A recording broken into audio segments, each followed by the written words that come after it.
अब संजय जी, आपके बारे में सबको मालूम है, क्राइम रिपोर्टर थे, और जब आप क्राइम रिपोर्टर थे बड़ी अच्छी सनसनीखेज खबरें लिखते थे। तो लगता है वो आदत अभी भी बनी हुई है। अपने बयानों से, अपनी लेखनी से राजनीति में रोज सेंसेशन क्रिएट करते हैं। राजनीति सबसे बड़ा क्राइम बन गया है। सबसे ज़्यादा क्राइम तो राजनीति में होते हैं आजकल। और जैसे आपने कहा कि मैं स्टंट करता हूँ, हम लोग करते हैं, आप मुझे एक उदाहरण दीजिए कि ये स्टंट है। एक क्या, बहुत सारे उदाहरण देता हूं आप मैं आपको। दीजिए। पहला उदाहरण, अभी अभी हाल ही में आपने कहा कि शिवसेना का नाम और चुनाव चिन्ह हासिल करने के लिए 2000 करोड़ रुपए का लेन देन हुआ। तो उसमें गलत क्या है? ये तो आप बताइए, सही क्या है? मैं सही बताऊंगा, मैं हमेशा सही बताता हूँ। देखिए, आज राजनीति में सब पैसे का खेल है। ये अदालत भी मानेगी, जज साहब भी मानेंगे। सबसे बड़ा पैसे का खेल अब राजनीति में चल रहा है। और पैसे के सिवाय इतनी बड़ी पार्टी कोई तोड़ सकते हैं क्या? सरकारें बनती भी है और सरकारें गिरती भी है, वो पैसे के ताकत पर गिरती है। लेकिन जो एकनाथ शिंदे मुख्यमंत्री हैं, उन्होंने कहा कि चुनाव आयोग एक स्वतंत्र संस्था क्या है। इस देश में अब क्या स्वतंत्र और निष्पक्ष रहा है, मुझे बताइए। अब आखिरी जो आशा की किरण है वो सर्वोच्च न्यायालय है। बाकी न्यायपालिका हो, चुनाव आयोग हो, केंद्रीय जांच एजेंसी हो, मैंने इतना ही कहा था कि अब तक 2000 करोड़ रुपए ये महाराष्ट्र के राजनीतिक खेल में खर्चा हुआ है। और उसमें ये पैकेज में शिवसेना ये नाम और चुनाव चिन्ह भी आता है। महाराष्ट्र में एक बहुत, पूरे देश में एक घोषणा लोकप्रिय है। जब ये हमारे फूटे हुए आमदार जब निकलते हैं तो लोग बोलते हैं 50 खोके एकदम ओके। ये 50-50 खोके मीन्स 50-50 करोड़ देकर आपको खरीद लिया है। ये पूरे महाराष्ट्र और देश को मालूम है, और ये वो लोग भी इनकार नहीं कर रहे हैं। अब देखिए, हमारे 50 एमएलए अगर टूट गए हैं और 50 खोके का हिसाब लगाइए तो 2000 करोड़ हो जाता है। तो मेरा गलत क्या है? तो इसी आधार पर तो चुनाव आयोग ने बहुमत देखा है। जो मतगणना की है ये 50 लोगों को। तो चुनाव आयोग को आपने बताया था कि 2000 करोड़ रुपए खर्च हुए हैं, तब ये जाकर सरकार बनी है। जो बात पूरे देश को मालूम है वो चुनाव आयोग को मालूम नहीं।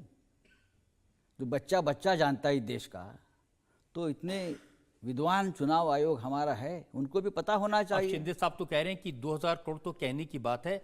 मैं तो बहुत कम आंकड़ा लिया है। असली आंकड़ा बताऊंगा और सबका हिसाब दे दूंगा जल्दी। कह रहे हैं कि इनकी जो शिवसेना की 384 करोड़ रुपए की प्रॉपर्टी है, उसकी चिंता संजय राउत को ज्यादा है, वो ना हाथ से चली जाए। अब इस देश की राजनीति में 300 करोड़ कोई आंकड़ा है क्या? आप मुझे बताइए। इतनी पुरानी पार्टी है हमारी, 50 साल से भी ज़्यादा इस पार्टी को हो गया। इतने साल से हम मुंबई और राज्य में हमारी सत्ता है, केंद्र में हमने काम किया है। तो अगर एक पार्टी के फंड के नाते एक 300-400 करोड़ अगर पार्टी ने जमा किया है, तो शिंदे साहब को पेट में दर्द होने की ज़रूरत नहीं है, क्योंकि उनको लगता है बहुत कम है। उनको तो ये भी लगता है कि अब मातोश्री पर भी कब्जा हो सकता है, क्योंकि मातोश्री बाला साहब ने एक फ्लोर एक भाई के नाम किया, दूसरा दूसरे भाई के, और तीसरा शिवसेना के नाम। देखिए, चुनाव आयोग के माध्यम से ये लोगों ने अगर शिवसेना और हमारा जो धनुष्य बाण पर कब्जा किया है, वो संभाले 2-3 महीने के लिए, फिर भी उनकी ताकत दिख जाएगी। ये पूरा जो गोलमाल है वो कुछ दिनों का खेल है। असली शिवसेना तो पब्लिक में है, जनता में है। आप जाकर देखिए आने वाले दिनों में क्या होता है। लेकिन 40 एमएलए उनके पास, 12 एमपी देखिए, 40 एमएलए यानी पार्टी नहीं होती। 40 एमएलए को जिताया किसने, एमएलए बनाया किसने? पार्टी ने बनाया, उद्धव ठाकरे जी ने बनाया, बाला साहब ठाकरे के नाम पर चुन कर आए हैं। हम सब ने मेहनत की है, जनता ने उनको वोट दिया है। अब ये 40 लोग वापस चुनाव में उतर कर दिखाइए और जीत कर आइए, फिर पता चलेगा असली शिवसेना कहाँ है।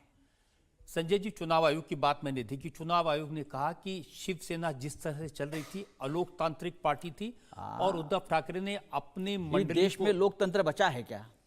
आप शिवसेना की बात कर रहे हो। इस पार्टी में किसको प्रेसिडेंट बनाना है, किसको क्या काम देना है, शिवसेना किस दिशा में जाएगी, ये हम लोग तय करेंगे। ठीक है, चुनाव आयोग ने एक आचार संहिता बनाई है, हम उसका पालन करेंगे। लेकिन अब सेशन नहीं रहे हैं। जब सेशन साहब थे तब ये सब चलता था, हम रिस्पेक्ट करते थे। लेकिन आज का चुनाव आयोग आत्मपरीक्षण की जरूरत है, आज के चुनाव आयोग को। तो आपको क्यों लगता है कि शिवसेना अगर ठीक ठाक चल रही थी तो शिवसेना का नाम, शिवसेना का चुनाव चिन्ह, ये सब एकनाथ शिंदे की पार्टी को क्यों दे दिया? बीजेपी नेताओं को पूछो जो दिल्ली में बैठे हो। ठाकरे की शिवसेना, शिवसेना तो ठाकरे साहब के साथ ही जुड़ी रहेगी ना। ये आपकी अदालत है, ये रजत शर्मा जी का प्रोग्राम है। अगर यहाँ कोई आने वाला लाइट वाला बोलेगा, ये कोई कारपेंटर बोलेगा नहीं मैंने ये बनाया है, अब ये आपकी अदालत है, मेरा हो गया, कैसा चलेगा? ये तो रजत शर्मा जी का ब्रांड है, ये आपके साथ रहेगा, ये आपके साथ चलेगा। तो फिर आपको इस बात की चिंता क्यों है कि अगर नाम चला गया, चुनाव चिन्ह चला गया, अगर ठाकरे का ब्रांड है तो फिर चला लेंगे? क्यों नहीं चलाएंगे? ठाकरे ब्रांड पे आज तक चला है, शिंदे भी ठाकरे ब्रांड का ही प्रोडक्ट है ना। ठाकरे जी के सिवा ये जी नहीं सकते, इसलिए तो ठाकरे नाम ले। अभी देखिए ये लोगों ने क्या लिया है, शिवसेना लिया है, धनुष्य बाण लिया है। मुझे किसी ने बोला कल वो सुप्रीम कोर्ट में वापस जा रहे और बोल रहे हमें ठाकरे नाम भी दीजिए। यही बाकी है, क्योंकि ठाकरे के सिवाय चल नहीं सकता ये। तो आप क्यों नहीं दोनों का समझौता करा देते? ठाकरे नाम भी मिल जाएगा, पार्टी भी रह जाएगी। कोई जरूरत नहीं है, अब सब दरवाजे बंद हो गए। आपको हमने बाहर नहीं निकला, आप भाग गए हैं, आप डर के मारे भाग गए हैं, आप ईडी और सीबीआई के डर से भाग गए हो। आपने ये नहीं सोचा कि ये पार्टी जिसने हमको जन्म दिया है, जिस पार्टी ने हमारा नाम दिया, सब कुछ दिया, उस पार्टी के पीठ में खंजीर मारकर आप भाग गए हो। तो ऐसे लोगों के साथ क्या रिश्ता रखना है? शिवसेना सत्ता की भूखी नहीं है, सत्ता आती है, सत्ता चली जाती है। आज चली गई, वापस आ जाएगी। हम महाराष्ट्र है, देश है, जनता देखती है सब। लेकिन मैंने सामना में बड़ा सनसनीखेज एडिटोरियल पढ़ा जिसमें लिखा कि महाराष्ट्र की सरकार बचाए रखने के लिए, चलाने के लिए जादू टोना होता है। नींबू, मिर्च और काली गुड़िया का कमाल है। इस बारे में आप जनता में जाकर सर्वे कर लीजिए, आपको जनता बता देगी महाराष्ट्र में क्या चल रहा है। तो ये वाकई में ये होता है? हाँ, आप जाइए मंत्रालय में।